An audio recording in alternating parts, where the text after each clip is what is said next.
Namaste students, this is the third lesson from your Honeysuckle textbook, Taro's Reward.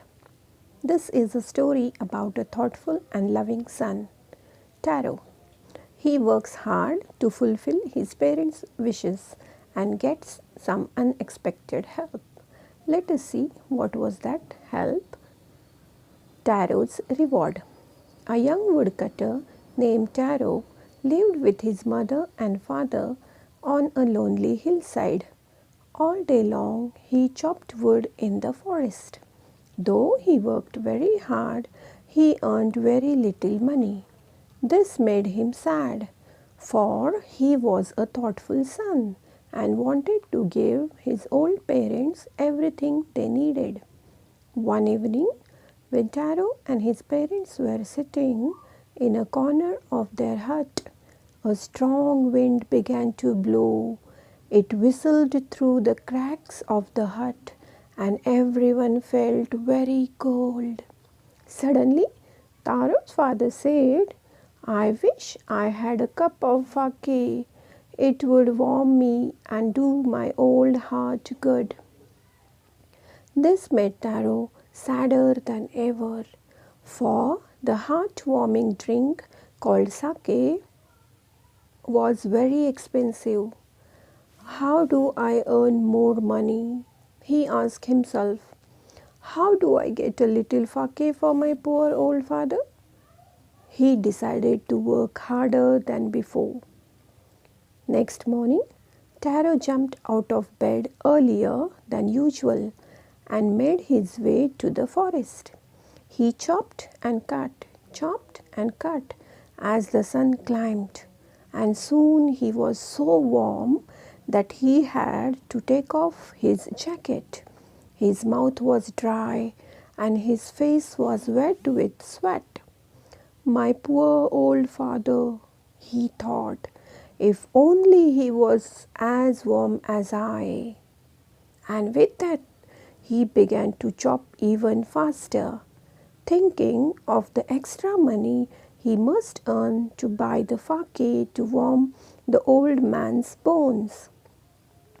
Then suddenly, Taro stopped chopping. What was that sound he heard?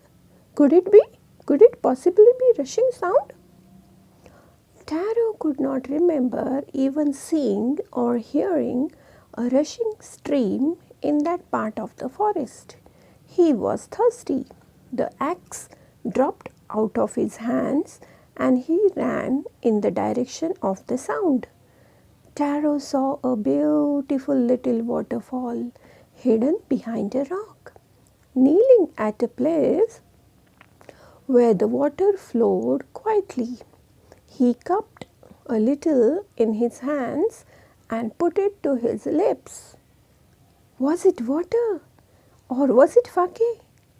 He tasted it again and again, and always it was the delicious sake instead of cold water.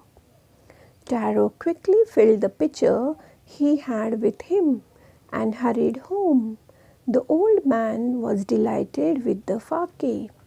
After only one swallow of the liquid, he stopped shivering and did a little dance in the middle of the floor.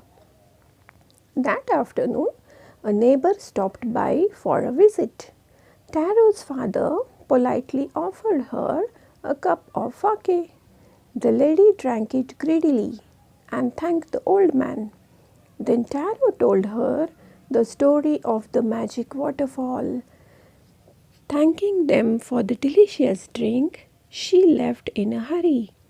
By nightfall, she had spread the story throughout the whole village. That evening, there was a strong procession of visitors to the woodcutter's house. Each man heard the story of the waterfall and took a sip of the sake. In less than an hour, the pitcher was empty. Next morning, Taro started for work even earlier than the morning before. He carried with him the largest pitcher he owned, for he intended first of all to go to the waterfall. When he reached it, he found to his great surprise all his neighbors there. They were carrying pitchers, jars, buckets, anything they could find to hold the magic fakey. Then one villager knelt and held his mouth under the waterfall to drink. He drank again and again and then shouted angrily, "Water! Nothing but water!" Others also tried, but there was no fakey, only cold water. "We have been tricked," shouted the villagers. "Where is Taro? Let us drown him in the waterfall." But Taro had been wise enough to sleep behind a rock when he saw how things were going.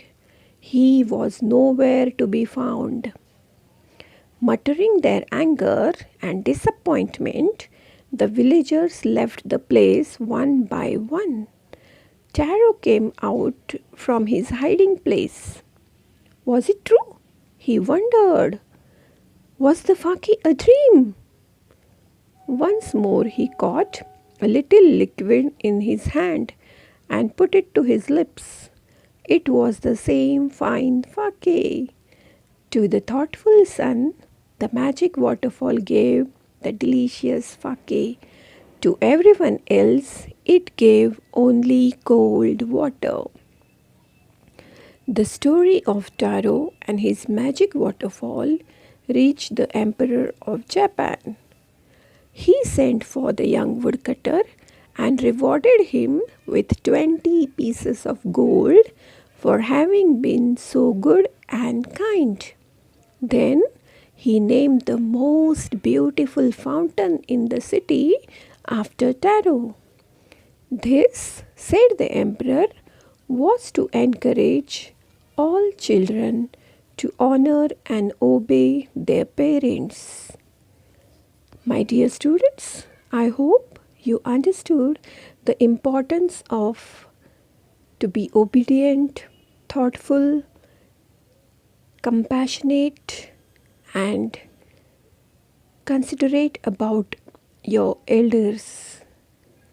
This is what we have to learn from Taro, and you have to remember that honesty is the best policy, and you will be rewarded for your good intentions. Your good intentions will never go empty handed. You will always get blessings for that.